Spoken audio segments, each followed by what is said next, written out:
అందరూ వంతారా అనగానే ఏనుగులు, సింహాలను రక్షించే ప్రాజెక్ట్ అని అనుకున్నారు. కానీ ఆ దయ వెనుక దాగి ఉంది ఒక కార్బన్ సామ్రాజ్యం.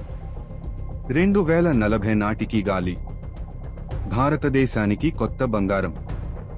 బంగారం కాదు, క్రిప్టో కాదు, ఆనంద్ అంబానీ ఇప్పటికే ఆటలో ఉన్నాడు. ప్రతి ఫ్యాక్టరీ కాలుష్యం పరిమితి దాటితే జరిమానా. కానీ కాలుష్యం తగ్గిస్తే డబ్బు.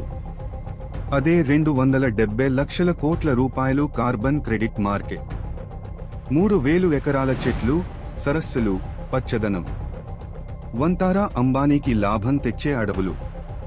2026లో భారత్ ప్రారంభించబోతోంది కార్బన్ క్రెడిట్ ఎక్స్చేంజ్. ప్రపంచం కాలుష్యానికి చెల్లిస్తే వంతారా స్వచ్ఛతతో సంపాదిస్తుంది.